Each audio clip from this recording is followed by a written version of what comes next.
शिक्षण मंत्री धर्मेंद्र प्रधान यांच्या राजीनाम्यासाठी दिल्लीमध्ये आंदोलन सुरू आहे आणि याच ठिकाणची ही दृश्य आपण पाहतोय। आज आंदोलनाचा 31वा दिवस आहे। कॉकरोच जनता पार्टी अगदी काहीच वेळामध्ये मोर्चाला सुरुवात करणार आहे आणि तत्पूर्वीची ही दृश्य आपण पाहतोय।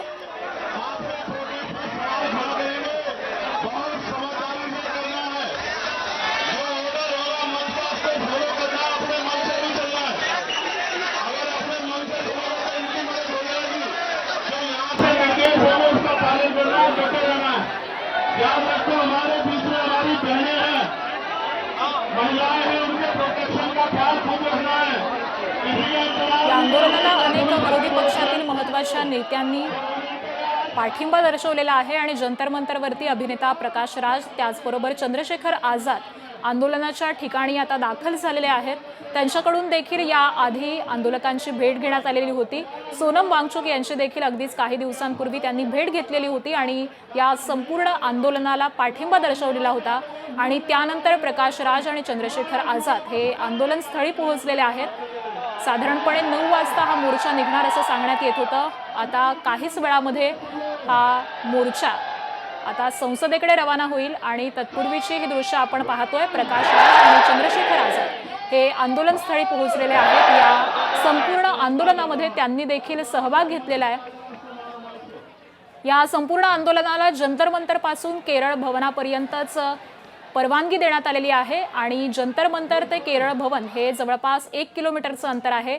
या 1 किलोमीटरच्याच अंतरासाठी ही परवानगी देण्यात आलेली आहे। मात्र आंदोलकांनी अगदी ठामपणे निर्धार केलेला आहे की संसदेपर्यंत हा मोर्चा आम्ही नेऊ। त्यामुळे आता केरळ भवनाच्या पुढे संसदेपर्यंत हा मोर्चा निघतो का, पोलीस कशा पद्धतीनं या सगळ्याचाच बंदोबस्त करतात हे देखील पाहणं अत्यंत महत्त्वाचं ठरणार आहे।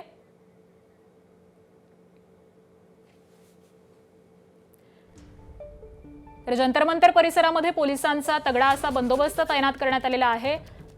पोलिसांची एक मोठी कुमक देखील मागवण्यात आली आहे। ही दृश्य आपण पाहतोय।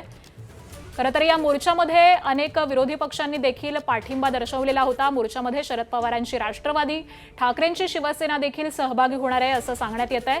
आज संसदेच्या पावसाळी अधिवेशनाचा पहिला दिवस आहे आणि या पहिल्याच दिवशी कॉकरोच जनता पार्टीनं हा मोर्चा पुकारलेला आहे। शिक्षण मंत्री धर्मेंद्र प्रधान यांनी राजीनामा द्यावा अशी या आंदोलनकर्त्यांची मुख्य मागणी आहे। नीट परीक्षेमध्ये मोठा घोळ झालेला होता आणि याच घोटाळ्यानंतर कॉकरोच जनता पार्टीनं शिक्षण मंत्री धर्मेंद्र प्रधान यांच्या राजीनाम्याची मागणी केली आणि त्यासाठी जवळपास 30 दिवसांपूर्वी हे आंदोलन सुरू करण्यात आलेलं होतं। दिल्लीच्या जंतर मंतर या ठिकाणी या आंदोलनाला सुरुवात करण्यात आलेली होती।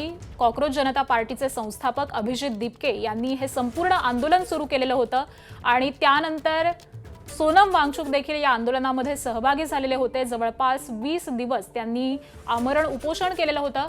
त्यानंतर परवाच्याच दिवशी त्यांना पोलिसांनी रुग्णालयामध्ये हायकोर्टाच्या आदेशानं दाखल केलं आणि त्यानंतर आज या मोर्चेकऱ्यांनी हा मोर्चा काढण्याचं निर्धारित केलेला आहे आणि दरम्यानची ही जंतर मंतरवरची आपण दृश्य पाहतोय। मोठ्या संख्येनं कॉकरोच जनता पार्टीचे समर्थक हे आंदोलक रस्त्यावरती उतरलेले आहेत। पोलिसांचा मोठा फौजफाटा देखील या ठिकाणी दिसतोय आणि अगदी काहीच वेळामध्ये संसदेवरती जाण्यासाठी हा मोर्चा निघेल असं सांगण्यात येत आहे। दरम्यान व्यासपीठावरती प्रकाश राज आणि चंद्रशेखर आझाद हे पोहोचल्याचं दिसतंय।